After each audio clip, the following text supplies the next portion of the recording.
Okay, hi there traders. I hope you can hear me. We're all ready to go. Alright. Yeah, thanks for joining us. It's welcome to TradeSetup in the live stream for the 7th of August. So I'm just letting you know it's getting close to my birthday. I hope you're ready. Yeah, I thought I'd let that one out there. Hope we had a great weekend also. Did a bit of relaxing. I'm actually up in Queensland today, so doing a bit of work from the office up here. So we've got a special guest star on the stream today. I'd say that's me, but so Davin's going to join us today. So I think it's always worthwhile getting Dav talking when he gets some time, and also it's a good opportunity for everyone just to ask some questions. So what we'll do today. We'll just do the usual. We'll go over the markets, what we did on Friday night, what happened Friday night with the payrolls, what the US did, what we're looking at today, and then we'll get Dav on and he'll talk about, he's got CBA, something I just want to mention on CBA, it's the intraday chart. So it's really handy and worthwhile listening to. So if you get a chance, and feel free to ask some questions during the time. When Davin, if you've got any questions at all, just ask him there, and then we'll open it up again, so it gives you an opportunity to ask Dav some things that have been on your mind, maybe with your charts or with your trading or anything like that. But we'll see how we go. Paul, what's the date? Monday's the 23rd. So that would be great. Guessing you know your son. That's awesome. Good luck, mate. Good luck. That's great. I'll see you're in today. So I hope everything's going well for you. All right, let's get started. So for anyone that's new that's seen us for the first time, just remember we've got the TradeSetup at the top left-hand corner. You'll see our Twitter page, so you can link into us there. Follow us on Twitter. Like I said before, we're getting more and more active. We aim to get more and more active on that. Just putting up a few more bits and pieces that may be really useful. Also, we've got Facebook, the top right-hand corner, and most importantly, really, is YouTube down the bottom right. If you subscribe to us on YouTube, then anytime we go live on anything at all, not only will you get it through the TradeSetup app, you'll also get a bit of a notification through YouTube. So we do the odd special presentation now and then, so it's always worthwhile just linking into that as well. All right, let's get into the charts now. I'll get rid of what we've got. No pretty faces today, so sorry guys, I know how much you might miss that. I've even had a nice shave for coming up in Queensland, so I'm all trimmed.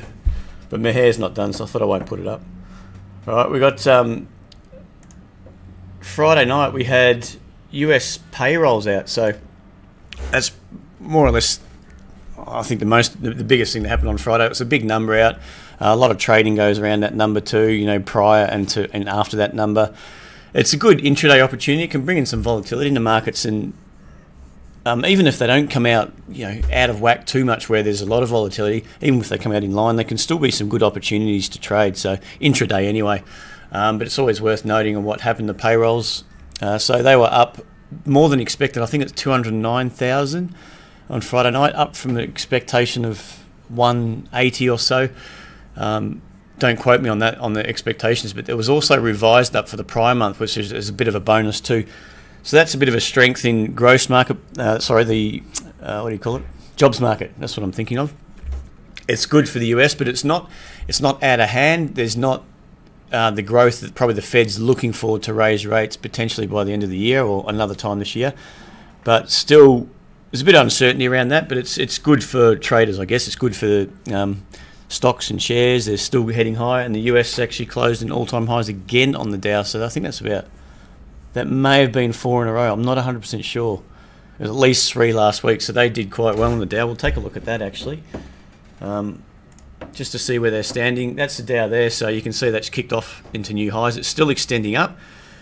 It's still looking really strong. There's no reason to doubt that that's rolling over yet. And if it does have a bit of a pullback, it could still hold the trend and just keep on ticking higher and keep washing people out that are expecting a bit of a sell on that market. The S&P, that may have been into new highs. No, that's getting close, but it's still looking. You can just see that latest price section. And if you can draw, it's a bit of a triangle flag, whatever you want to call that. It's looking set to just break up through 2480 and then head into new all-time highs, and that's the broader index. The 500 stocks, was it the Dow's the 30? So that's probably a better indication of the broader market. It's looking good. Let me just get back to what else we got. We got the FTSE. That FTSE's looking good now. We were speaking about this for a while as it was coming back here. See if it can hold up that level, and it's just really etched out another higher low at 73.50 on the daily. That's looking set. That actually looks really nice. Holding that higher low, ready to break up through that 75.20 or so. This recent highs, which is or 75.15. So that's ready to punch up through there, and that could just continue on straight up to new highs on the FTSE. And the DAX, the other one that we sort of really keep an eye on, it's down in a good little zone. I guess it's not showing any signs just yet, but that's contraction off the highs. It's still, I think, this key level just below 12,000. If it sort of punches through there, then maybe we're a bit of concern. But it's in a decent zone to push up through maybe that 12,350 maybe, and then start building those higher lows to push higher. We'll see how the DAX goes anyway. But all in all, not looking too bad. And if we click over to the XJO, we're still in the, I guess, what do you say, sitting on the fence a bit on this one. I don't mind. It's starting to look like it's curving up. It's holding the high lows, but it's also holding lower highs. And at the moment, there's still 57% short we're seeing on this one, on the ASX, which I think before it was reverse. It was more on the long side, actually. So that's probably why we've got this move down from the highs at 59.50 thereabouts. I think they were more loaded on the long side, but not really that much, maybe 55 to 60% on the long, but now it's sort of switched around. So there is a few people jumping in on the short side, which could be, if that starts building up and we hold these higher lows, and it's only very minor higher lows, then that's enough just to squeeze them back up and through 58. And then we might be looking as this zone through 56.50 to 57. It's quite a broad zone, I guess, but been a major high low more on the weekly basis than anything else. So we'll just have to see. It hasn't proven each way just yet. So we're the one market. I mean, the Dow's going strong. The S&P's looking to head higher. The FTSE's looking good. The DAX is in the zone. We're probably similar to the DAX in that respect. We need a bit more price action just to prove it at the moment. Okay. The Dow, just so you know, we found out the DAX, is it? Oh, that's the Dow. The Dow's well and truly on the short side, and so is the FTSE, and the DAX is about 55% short. So the Dow, you can see that, I mean, for the number of shorts that are built up, everyone's sort of, I guess, anticipating a bit of a sell-off, and they're going to keep, if there's that many shorts loaded up, it could just keep getting squeezed out. It's enough fuel just to keep squeezing higher. So I think what Dav will talk about in just a second is a good example of squeeze on the CBA from the open today. So I find it really interesting hearing about that, and it's good conversation. 9 consecutive days for the Dow. That's amazing, isn't it, Wayne? All right. You say, but nothing is happening. He's due today, Paul. Mate, what are you doing in here? Are you just keeping your mind active, I'm guessing? Yeah, Helen, what we see, we've got a few proprietary indicators that we look at. It's also, what we look at too is mainly, it's no good thinking that I guess the market's it's loaded either way. Even if you knew that, you're still going to go off the price structure. So a lot of it, you're guessing from the price structure, but we have our little indicators that we look at. You might find it from RSI, different markets as well, I guess. All right. Yeah, Paul, I hope you've got your car keys in your hand, mate. But I hope you take your wife with you. Don't just run out the door. All right. Now, let's just quickly, we'll just tick over some of the alerts we've got running at the moment. If you're following us with TradeSetup, you'll probably know what we've got, and you can always see it in the app too. I try to upload bags packed. I had a few more jokes there, Paul, but see how easily diverted I am. My attention, like what is it? Like a fly. I don't know. Like a frog, like an elephant. Who knows? Now, well, I've had not much sleep today. What was I going to say just there? I am completely diverted. Do you want me to jump on? Look at shares we had. What we can do, I'll quickly run over these and then we'll get Dav. So this will take me a couple of minutes and then Dav will be ready and raring. So be ready for any questions you have for Davin when he's just speaking, especially on the technical side of it. Not tooting your horn, but he's got a great way of explaining it, makes it easy to understand, I find anyway. So what we've got, anyone that's seen the app, you'll see what we do is update every day. Well, I try to update it every afternoon when the market closes, what we've got open and where the closing prices are, and I try to keep active. It's a section on the actual app within the app, and what the stops are on the current alerts we've got running. So far the ones that are going nicely today, you can see service stream, that's kicked up nicely. I think that's going to extend up. You might see these minor high lows. You've got a nice base that's built through here at 130, holding some minor high lows there, but just consolidating, and it pushed up through 140, which is a great little extension there, and then it's pulled back a couple of days and it's going on with it now. It looks like it can kick on to, I want to see it above 150 before, or 155, around that zone before we think about potential taking a partial exit, but we'll see how that goes. We're just keeping tabs on that one for now. ILUs, Luke is another one that's kicked on. That's just this push up for the previous day's highs is starting to look good on that. So we're starting to see this as a higher low. We'll just keep tabs on that one also. It's starting to look good again. And you can see, I know the stochastic's in a good little zone for that, you know, buys to start stepping into that one. What else? We've got IFL. We've taken a partial on that at 998, I think, just with this little pop low. But that's, again, that's looking to punch through those highs at 1010, which would be nice. And just continue that trend higher. What do we see on the weekly? I think that one's, the weekly on that one, I really like that one. You can see that's been chopping around. You've got this key zone through 975, and it's really with that leg up that we busted through that, pull back, sort of retest that 975 down to 950, and really started picking up now. So I'm expecting more acceleration up towards that 11 zone on that. We'll see how that one goes.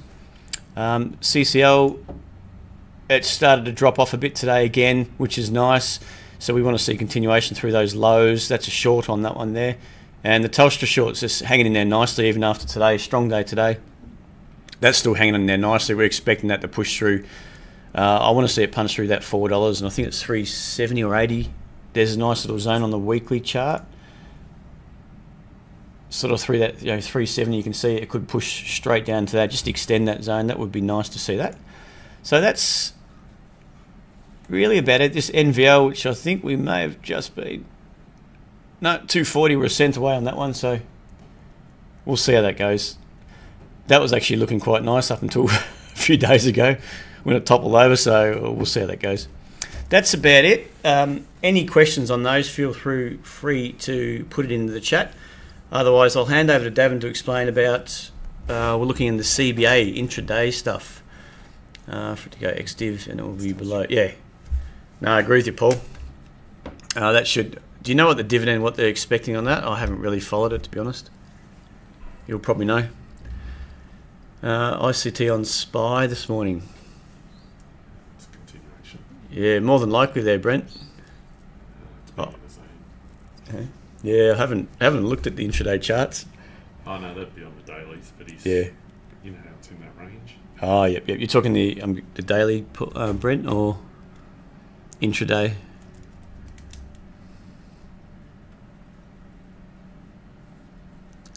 Good point, Emre.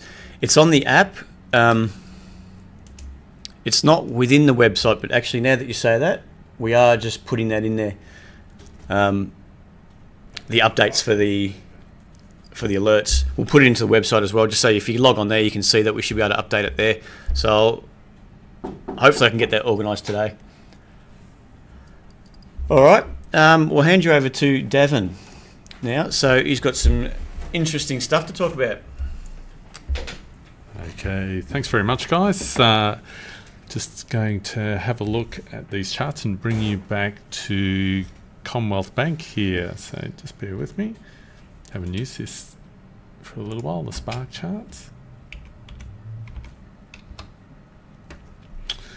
Alright, so this is Commonwealth Bank of Australia, and as we all know, there's been some pretty big news recently, negative you'd have to say, with a bit of a problem on withdrawals from the bank, and violating potentially some of the AML laws, so the anti-money laundering laws, which have been continuously getting tightened up over the last few years. We've had to make sure we're on top of it through various products that we have as well.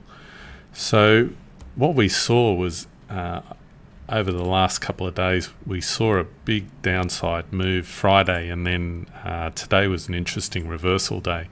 But Friday, big gap down after the news on the Thursday night, and then really sold off, just finished near its lows on the Friday evening. And then there was some good opportunities for today's session, and that's what I was going to look at. So we're going to go into one of the tighter zones here and just look at the intraday. And something that I find it's probably some of my better trading days is to actually look for opportunities when there's news events, profit announcements, profit downgrades, that sort of thing, and being able to try and look for opportunities in the opposite direction to what the majority of traders may be positioned. I tend to really look for those opportunities where there's exhaustive type moves, and often that follows gaps in the market. So a good example is today, and I'll run through this because it does, at certain times with these sort of profit issues or news announcements and news updates, can really change the market viewpoint and really squeeze out traders on the wrong side of the market. So let's have a look. Let me just get up the intraday charts, and I might have to get Braden to have a look at that one for me. Just right click. Just click on intraday and click on any time frame there, minute 5. Okay. All right. If it's big enough, we can put it. Click on the full chart there. There you go. Okay, so what we've done, we've gone into a 1 minute chart just to show you the action over the last 2 days. So this is Friday evening, and then we've got Monday's session here. So the first move here, you can see Friday with the gap down, and what we had was, if you follow the mouse here, we can see there's 2 legs down, which is often the case when you first get news, and when negative news is developing, you'll often get 1 leg down. People will try to buy the lows, and then generally they'll get squeezed and there'll be a second leg down. Often that 2 leg level is an exhaustive point, and we got a little move up. Notice the higher low in here, and you can see short term that sellers were exhausted and had a little higher low, and then we got a bit of a squeeze, I guess, of those to the upside as a reaction after the gap down and initial selling. So you can see that on Friday, pretty much got to around 60% of the initial open, and then the selling resumed and it grinded down for most of the day, finished up just off its lows there into the close. The interesting thing is, being a Friday and having the weekend to digest the news was a really another important factor behind the opportunity to trade. Now, what often happens when you get gap moves one way or the other, often it's quite exhaustive in nature. So we've already had a gap and then selling, and then today's open we had a further gap down. Now this gap, the second gap, is often exhaustive in nature when you look at news events that happen, and you can see even from Fridays there was a point in time where that selling was exhausted and it was an opportunity to trade counter and capture a move on the upside there.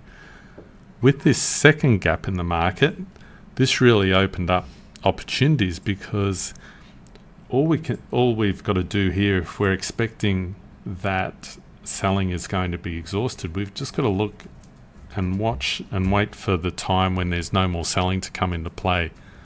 Because what will happen once selling's exhausted and there's no one from the sidelines ready to sell at lower and lower prices, you'll often get a rebound, and quite a strong one. And this was a case in point today here, where the selling was obviously really exhausted. You see the volume in that first minute So it's really absorbed a lot of selling volume, that gap down here with that, the size of that volume. It was much bigger than the size from Friday's open. There was around, what's that, 1,000, a million traded just off that first minute. So massive volume on that gap, and that was exhaustive. So notice if there was going to be more selling, we'd expect price to move lower and lower here, which is really interesting. And the fact that it couldn't break that first minute low is telling us something right at that $80 level. So some big players are starting to absorb the selling off that specific $80 level. And if there was going to be more weakness, it would have driven lower before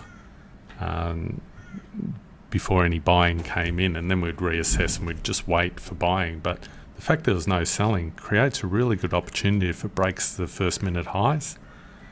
And so just around that 80.15 could have been a really good opportunity to trade, to not be aligned with the majority of traders who have already either sold or are in the process of selling. What we want to do is look for opportunities on that counter side to areas where there could potentially be a short squeeze in the market. So that 80.15 area, it was gappy in those first few minutes. So whether you could get it around 8.15 to 8.20, somewhere you could get some volume in there. The fact that there's lots of volume being traded gives you the opportunity also to be able to get in and out of the market quickly and be able to make profits because of that increased interest in the stock, because there's so much volume in play. So potential there, if you're really quick off the mark and you're ready for this, ready for a volume exhaustion event, you can trade these opportunities. This is one of my key strategies for trading intraday off profit warnings or profit announcements.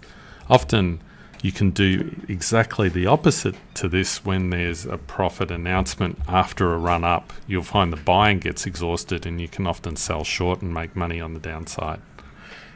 Just tell it it's done. Okay, you might see Attila, here's our dev guy for TradeSetup, just responding to you there, Anne-Marie, in the comments there, just to let you know that the trade alert's been updated in the website. Okay, so just getting back to this chart here, you see a big spike in buying, really strong couple of minutes of buying, and then some shorter term selling came into play. But if you notice the angle of ascent versus the angle of descent, and it was double the amount of bars that finished up trading on the downside versus the upside. So often you'll get a big spike, get a reaction. Now if that reaction fails to drive through the lows of the day, it creates a second opportunity to take advantage of the upside here or to add to a long position. And somewhere in here, even if you're a bit late into the market as it's moving up, you might be able to capture some upside here, and you can see price really breaking those inside highs there, hitting the previous lows from Friday and then breaking through to the upside. So buying, and this buying itself, you think about anyone that's holding a short or is sold out and they start seeing prices rise off that $80 level, they're going to come back into the market. So now you've got people that have closed out and don't have a position and start seeing price move up. It attracts them back into the market. And so what happens is you're getting a bit of what's known as a short squeeze, where buyers start stepping into the market. And also the fact that there's just no more selling to be done. The selling's already been completed on the open at $80 there, where that huge volume was. So because there's no sellers, all you need is a few new buyers coming into the market, and that will push price quickly to the upside. We can see the price moving from $80. Within the first 30-40 minutes, we're up to 81.20, 81.30. So real good profit opportunities just buying those inside level. But the important part's getting your head around exhaustive price action and being ready to trade in the opposite position to how the majority would be normally positioned. So negative news, looking for opportunity to buy on price action that shows exhaustive activity. So let me know if anyone's got any questions. Paul, at what point do you buy? For me, I like the opportunity here just around that 810, 815 when it breaks that first bar to the upside. In here, I'd be looking for opportunities in this second one, because that's proving the fact that selling didn't push back down to the lows, telling me that that selling is going to be absorbed and new buyers are going to step in. So depending on your speed, like it is, you've got to be quite quick intraday, but if you've got the mindset that this could be exhaustive, it really opens up your opportunity. So I usually just try and buy retracements when I see the selling stop. As soon as I see that, I'll start stepping in, and I might scale into a position. Yeah, we'll just enlarge it a little bit so you can see. Even now, we're still seeing a short squeeze as it pushes back up. It's getting close to the $82 mark, but what we're starting to see here is that the bars, each individual 1 minute bars are really, there's not a lot of power in them now. So probably now that we're heading into that 1 o'clock zone, I'd expect sort of choppy movement around these current levels, just below that $82. But stepping back over to the early, this is when you capture the bigger profits, is early before people expect it. You want to be able to buy quickly and then sell to be able to sell the position for a profit to latecomers that come into the market after you. And I guess that's the main thing with trading, is you want to get in before the outcome becomes known and sell once the outcome has become known and it's a shock to a lot of people positioned on the wrong side of the market. Let me just go through.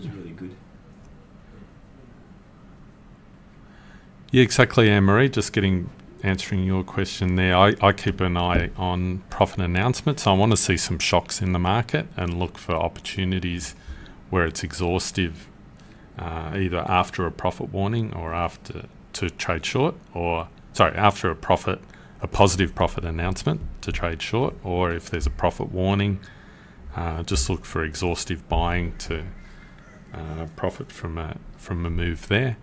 And then it's really just as we do with our normal charts, like all these, it's similar structure to what we show on our dailies. It's just intraday. It's the same process of buying and selling pressure. You want to see lack of selling to look for buying opportunities. You want to see lack of buying to look for potential selling opportunities. And if you can do that when most people are expecting a stock or whatever instrument you're looking to trade to go the other way, that increases the potential for a short squeeze, as those traders who are already positioned, the only way they can get out is by, let's say for CBA, for instance, if someone's holding short positions, options or warrants, the price moves against them, the only way they can close that position is to buy it back. So that creates what's known as squeezes in the opposite direction. You'll often see this with positive profit announcements where everyone expects the price of the market to go up, but it's already been going up before the announcement. So it's already absorbed all the buying that can be done at that point in time. If there's no more buying, you get a little bit of selling. It creates this snowball effect on the downside, and often it'll go further than what it should, because it's forcing traders who have got in late into a position out of their positions before the equilibrium reasserts itself. So I hope I'm making some sense to the guys here with the way I look at the markets. I think it's really important to have a contrarian viewpoint based on the fact of the market price action. You've got to really look at exhaustive price moves within the context of profit announcements. So even if we go back, sorry, I'll just move this back a little bit to where, if you have a look, we're just going to go back. Sorry, I'll just draw up a new one. So looking at Friday's announcement now, because there was still, the selling wasn't fully absorbed by the gap down on this first particular day. So if I had a buy point, let's say at around the 82.70 mark, price never actually got there. So you wouldn't, so I usually, as a way to first get into a trade, I'll look for a break of the first minute high, and if it can't do that, then I won't get involved in it. I might even look at not quite hitting the high just to get in early and scale, because sometimes liquidity is not there. But in this case here, you can see there was a gap down, but there was still more sellers still coming into play, and we had what's often the occurrence when there's an initial shock, but there's still sellers there. You'll get two legs. So you get a first leg, people try and pick the lows, and if you're buying here and then price falls down, you've got to sell to get out of that position, take a loss, but it creates that waterfall move to the downside. So you'll often see two legs. We had a rebound and then the selling. Notice the angle of descent on the second lot of selling here to this selling. See the angle of descent to the downside, really committed selling here, a lot less commitment over here of the selling. Now that's telling us a story, and the story is that there's not as many sellers, and if you have a look, there's a few green bars in between there, so there's buyers and sellers starting to match each other out. Then we start getting that rounded bottom. So all we're looking, and it's a real key thing with trading, you're looking at the buying and selling pressure, and if you can see that change through the charts that you're watching, whether it's on daily, weekly, or intraday 1 minute charts like what we're seeing here, the same process is playing out. So what we can do is we can box up our risk again, where we go, okay, low, a higher low here, it's moved up, there's a little bit of selling here, I'll buy if it breaks this inside level here, and if it doesn't go up, I've got a small amount of risk in here, but my potential reward on the upside here is greater than that small risk that I'm taking. So box up your risk, look for reward greater than that risk, and do that consistently. And I think that's what makes trading successful over the long term. So we get a spike up. You can see the bars start extending up. And if you have a look, each bar is a wider range bar. So that's telling you when you start getting that's starting to become exhaustive. It did go for a little bit of a second leg, but that to me is showing exhaustive signs. So the move there to there would be the profit potential versus the smaller risk structure I was taking, just as an example. But if you have a look at the type of trades we look to take, it's the same sort of structure always. It's that small risk, potential reward greater than the risk I'm taking, doing it on a consistent basis. So our price moves up to that initial point, it can't make it any higher, and you can see it rounding off here, and then selling takes control, and the commitment of sellers is increasing. You get that move down. There's just no buying pressure in there, so logically you'd be looking for a sell opportunity on the break of the inside levels here, and you could get that downside move as it came through. So it's really, all I'm doing is monitoring the buying and selling pressure in real time and looking for specific structures to take action on where the risk is lower than the potential reward. So let's see. Yeah, Helen, there's that's exactly right. It's a pattern cup and handle type structure, I guess you could call it. Sources, there's a few different names for that.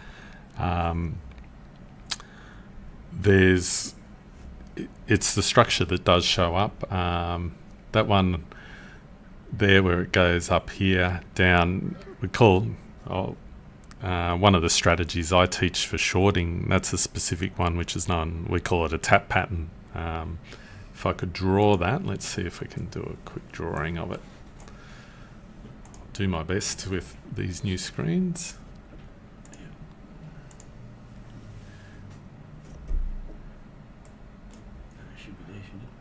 Where is it? Here we go. Snapshot. So this is probably one of my favorite patterns for shorting, so I'll show you what I mean there. Let's see if, okay.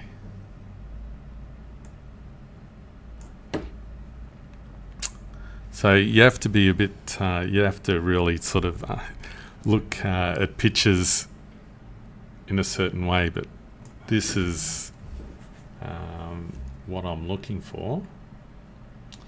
Let's see, I'm going to try and draw this as best I can. Alright, so this is the tap point here, so this is going to be a pretty bad tap, but anyway. So if you imagine that as a tap, doesn't look too bad. It's not bad for a tap, is it? That bit there at the top there is the handle to turn the tap on, and what you'll see is spike up, spike down, and it's what the important part of this whole picture is the lack of buying in here. If there's going to be strong buying, it should go up, retest highs, or even break higher. But the fact there's no buying, this is what sets up. And this is a point where traders get those sweaty hands, where they're just, if they're holding longs, it's the point where they go, oh, this price isn't doing what it should, I'm going to lose money here. And then they're forced into either holding on to the pain, their emotional fear of they'll either hold it, or they'll go, oh, it's not going to get up to these points that I thought it would, I've got to sell. And by selling, it increases the pressure. And so this is your water coming out. Let's see if I can draw the blue water coming out. There, as it goes down. So that's your water coming out of the tap there. That's the idea behind it. So hopefully my kindergarten drawings are good enough for people to understand the idea and the thinking behind that strategy and why I use it. And you notice also it fits in with the moving averages as well. Most of the price bars that I'm trying to hit for the short are below the MAs, and I want to go with the flow of the market. So I want to spot opportunities where traders are caught on the wrong side of the market and are forced to sell, which is along the way of what I want to trade there. I want to see it falling in line with that. Hopefully it's a little bit delayed, isn't it? The chart there. All right. Let me just pause. Okay, has anyone got any questions just on that there? I'll see if I've missed anything there. Reiterate that one, maybe less sellers. How do you tell there are less sellers? So what I'm looking at, and we'll just click off this, I'll wait for the chart to catch up. You can always go back to the other part we're looking at. Do you want to make that back to here? Okay, yeah.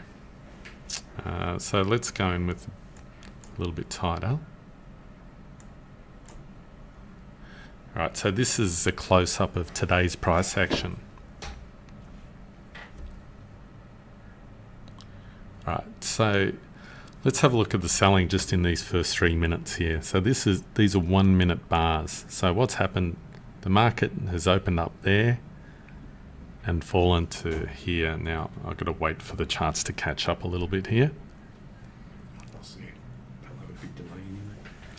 And the second bar, if there was going to be selling, extra selling coming in and more selling coming in, price would have broken down into these lower levels below $80. The fact that it spent a whole minute and spent it between the high and low of this bar here tells you that there's the selling and buying pressure is being, the selling pressure is being absorbed by buying pressure. Sometimes I get confused with my own terminology there.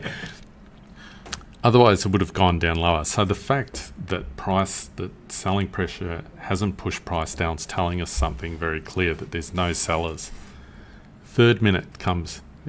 If there was going to be selling, it should have started taking hold and selling should have pushed down. But again, buyers are outnumbering sellers, and it actually closes that minute above the start of the minute. So the start of the minute opened around 80.02, closed about 80.05 after that minute. Then the next bar, we start seeing more buyers coming in and pushing up towards the 8.10, 8.15, and that 1 minute bar is really strong as it pushes up from 8.10 to 8.30 odd, 8.35 in that 1 minute. So no sellers. So each bar printing is telling me that sellers can't push price down. If there's no selling, then any sort of buying will push price up. So I'm just looking for lack of selling pressure. And I know that there's a lot of things, a lot of ducks are lining up. There's been a second gap down after Friday's gap. That's absorbed a lot of selling pressure, like this huge volume of people. And usually what happens is people are forced out of, so the professionals, this is where the professionals make money off the amateurs, is they will allow the gap, which they know will absorb a lot of that selling. So all the way from those people that closed, had positions at 80.70, it's now opened at $80, so they lost a lot of money. And they're prepared to get out with a 70-cent extra loss than they were previously. So so the lack of selling is telling me that it's a really, I can box this up and say, okay, I want to get in around 80.15. If it falls below $80, I know I'm wrong and I can reassess, but I can box up small risk knowing that the potential reward is greater than the risk. Even on that next bar and a half, getting out at 8.50, 8.60 or scaling out half a position means that I've got 50% of my profit potential to go, just like we do with TradeSetup, and I've protected my downside risk, because even if it goes down to 80 below, I'll still make enough money to cover off the trade. So it's really just managing, using money or using speed to manage the trade risk, and then looking for the upside potential. So we get two big moves up. Notice the selling in this as well. It gets choppy in between 80.55, 80.30 in these first few bars. So we get some selling comes in. There's 4 bars, but notice like it's each individual 1 minute bar has wicks on both ends, they call them. So that's telling you there's indecision with the buying and selling. If it was going to be strong selling, it should be strong bars, like if we have a look over here. Just wait a sec for it to catch up. Committed selling looks like this. Lack of commitment in the selling looks like these bars. And that's what you want to see when you're thinking, okay, and especially when you get this bar close, its low was here. The next bar, the low is very close, like a cent difference. And it actually holds up. So that's early warning signs that we're going to get some momentum here. Also, first up in the morning as well, you get a lot of decisive price moves, whereas if you have a look at the time just in here, which is following out sort of what we're expecting, it's choppy up and down, nothingness sort of over the last 30-40 minutes.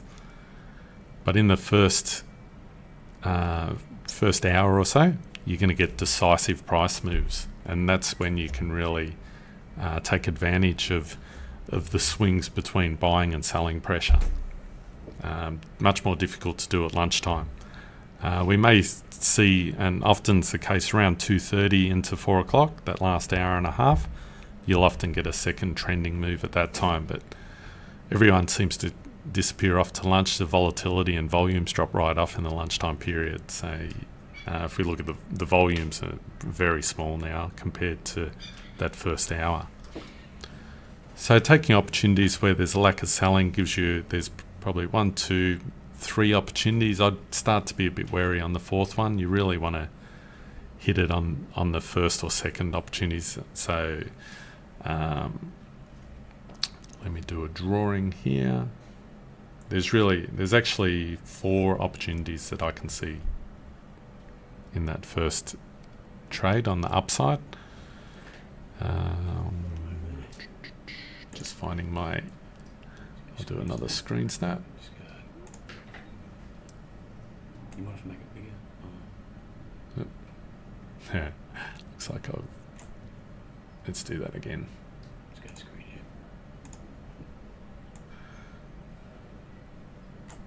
here. Alright, so opportunities are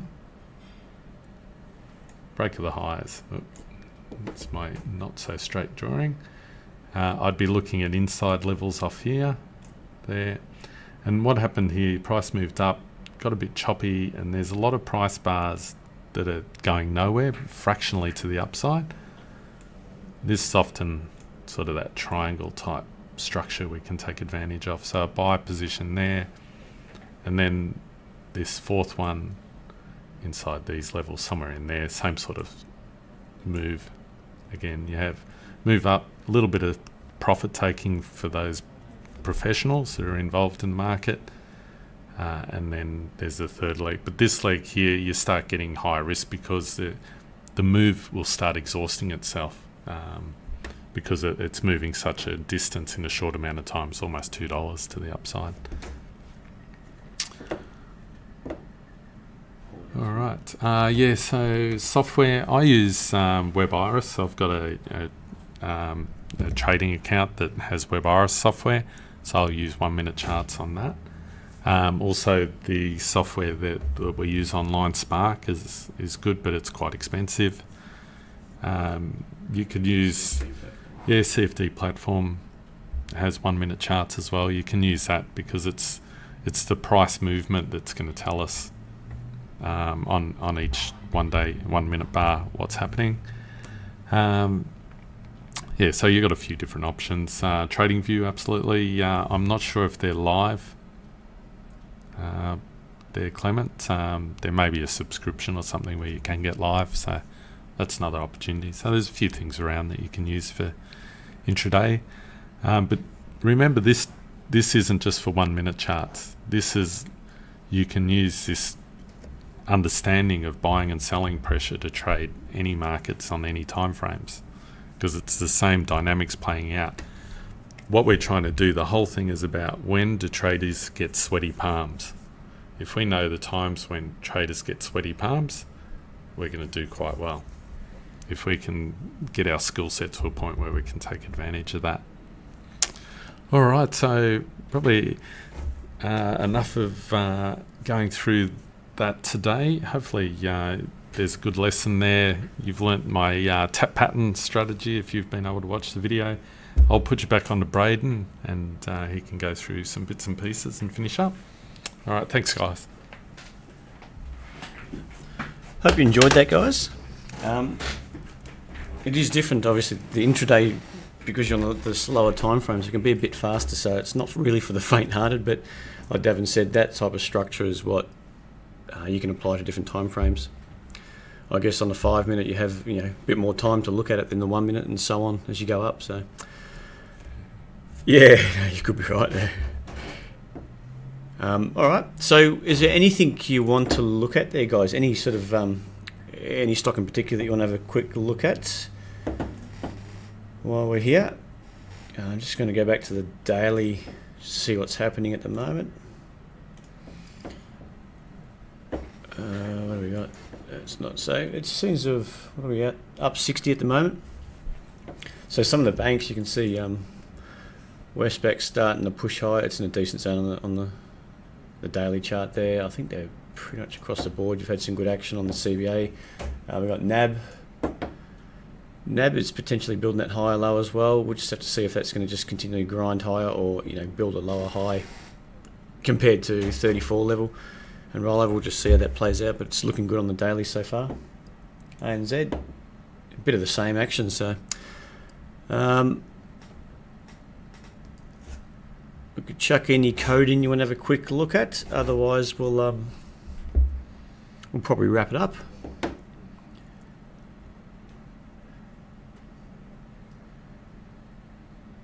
No worries. Okay, what we'll do then, if no one's got any code they want a quick look at, there's probably enough to digest there. From Davin talking, there we go, IRI. No worries, Michael.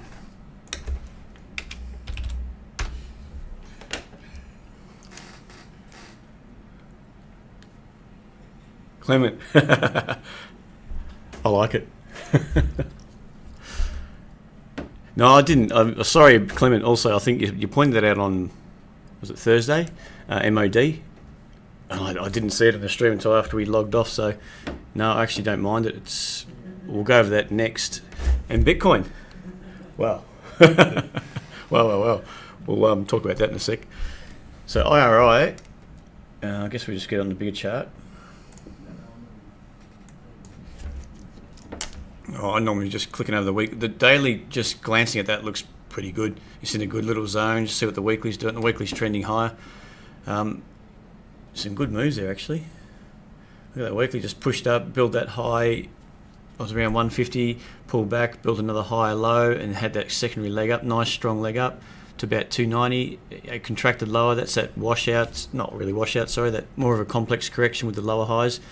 Then started holding higher lows again, and we've got this new leg up. So really, just for me, glancing at that weekly, are we at the end of what is potentially a leg up, or are we, there's still some really good potential? So that's where I'd click down to the daily. You can see that, let me just mark that up quickly. That's not working. Sorry guys, just bear with me a sec. Alright, so if we just draw that up.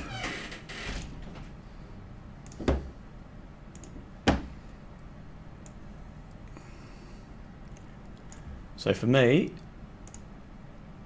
what I'm seeing here, we had this the initial leg up. I probably just missed it, but then you've got this move down. That's probably too. Right, let's try that again. So we've had that contraction lower, and then we pretty much formed a base off, it's about that 90 mark, and that led to a new leg high. It got up to here. So this is just secondary move up, and then we've contracted lower, got some little inside lower highs, and that pushed the market down to somewhere around 170. So really, if we're trying to project that out, we're potentially getting to the end, what it looks like on a weekly basis anyway, potentially getting to the end of that leg out. So what you'd be expecting now is more of this contractive action, more of a, washing a few of those longs out, put them back on the sidelines, more of a complex correction. Like we said, this is not a complex correction, higher highs, higher lows and so on. What you want to see is more this, it starts washing out people. That's a complex correction, and then what we want to see is this higher low starting to hold, and then that new leg up. All right, so this is a complex correction. We've got that leg up which is holding higher lows, so you're looking for continuation trades potentially in here and here and here. We look like I said, just getting a bit extended there.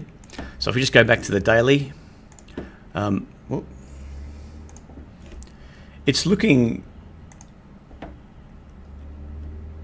we've got a hole up above 325, and for me, if I was going to trade this, one, I've got to be, you've got to be on the front foot. I think you can't just, because knowing that we could potentially be at the end of that leg up on the weekly, there may not be much to move in this, so you've really got to be on the front foot and really defensive, I guess. But for me, if I was going to trade this, if I was looking for something, I'd want it just to push up above potentially this little minor high, what is that, 336. Let it get up through there. I know where my risk is, below that 325 mark, and then just see if it can push up through those highs and just extend on that weekly chart a bit. It's not in a bad zone either on the daily, on the stochastics. It's had some good selling pressure, and it's really failed to get down to this recent daily high low down around that 285. So it's still, it's contracted back to those MAs, so we really want to see it start to hold some little minor inside high lows for now, but we'll see. It's probably up against it, just remembering that weekly chart. MOD, we'll click over to that. Yeah, no, that's, in my book, that's pretty nice. Don't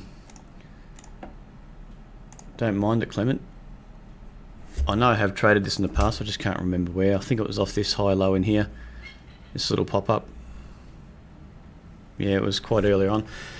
You can see that weekly, it said massive base through there. Obviously something's pushed it up to above 30, and it's pushed all the way back down to that support, pretty much those lows through there in the weekly. Now it started lifting off there early 2016, holding high lows. So on the weekly, for me, that's looking like a nice little zone on the weekly to hold another high low and start attacking up to 9, through 9 to make new higher highs on its way up, continuing to push higher. So on the weekly, it looks good. It's in a nice little zone, and you can see on the daily, maybe it needs to pull back, build a higher low, and then push back up again through these highs at around, what's that, 6.8 cents. But yeah, with respect to what we're seeing, it's holding higher lows in the daily. Maybe a bit more work to do before it can really kick on, but we'll see how that one goes. It's really the last few days pushing up. Look, I'll just draw that up, probably make it a bit clearer of why I do like it. Screen snapshot. Yeah, it's a good one though, Clement.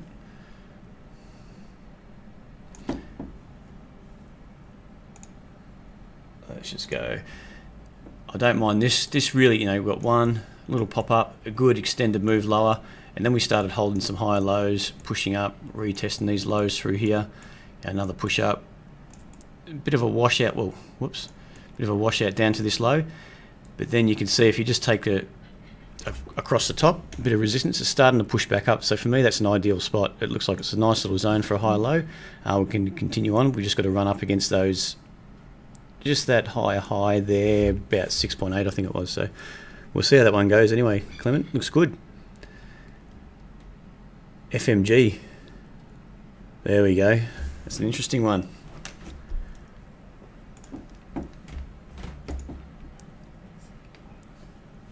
Was it a mod?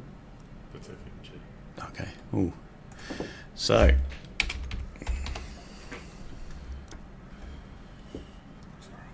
yeah, it looks we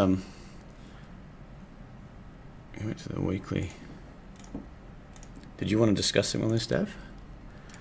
Yeah, I can have a probably different in what we're thinking. Yes and no. I think we're both sort of coming at it from different angles. If I was going to go long on this one, I wouldn't buy it just up here. I know it's a bit of pressure pushing it up to the highs, and it's still really struggling, especially after this move up through 2016. It's really, I think we alerted to this a long time ago about the potential downside on this. You can see it's way back in 2011. It pushed above 7. It's backed right off, and we had that move up through 2016, early 2017. It popped its head above 7 again and couldn't hold above that zone, and then from there we built this lower high. It's probably clear on a daily chart, this lower high, and once we got through 6, I think it really was it's going to find some selling pressure. We sort of alerted to that. You just be careful, anyone that was long. It hadn't broken the anchor. This is the anchor level to that move up. It's just below 6. It hadn't broken at that time, but you're going off that lower high, and there's a little minor lower high there as well. Pressure through 6, and you can see the result. We've got some lower highs, lower lows, pushed down to 450. What it's done recently over the last month or so, it's working its way back up. Doesn't look too bad in a daily chart, but it's taken a lot of effort to get up there. And if you look at it from one perspective, that being the breakout zone on the downside, and off the weekly chart, this could be a major lower high, and really, it's really on a weekly basis too. This move down, this push up, it's not convincing for me. Davon's probably got a different way to explain it, but for me, that could easily roll over and start attacking these lows at 450. If I was going to buy it, I want this to be failing around 5 if I was going to go long, but for me, I wouldn't buy it here, and it's closer to getting set up for a short position, I guess. What would you say on that, Dav? Is something added on that? All right. All right, we're going to have a bit of bargy. Yeah, fight's on. Structurally, for me, off this level, I love these little inside levels like this. So short term, I like the look of this. A little bit extended away from MAs on the dailies, which limits the potential fast move to the upside. And also, without drawing a level here, $6 has been a really key structural support zone. So I wouldn't be surprised if we start seeing some sellers start moving in when price, or if price gets up to the 6. But I think it does, to me, look like that's the first area it's likely to attack, is that $6. As long as we get a bit of positive news out on the resource markets, we might see some strength here. I think something to look at too is having a bit of a look at Rio, just to see what other markets that do that are in similar environments are looking like, in your BHPs obviously. Let's get up Rio, and to me that's a really nice structure setting up for continued upside moves. Then if I look at BHP, again, that looking strong. Most of the price bars above the MAs. So probably S32 is the other one.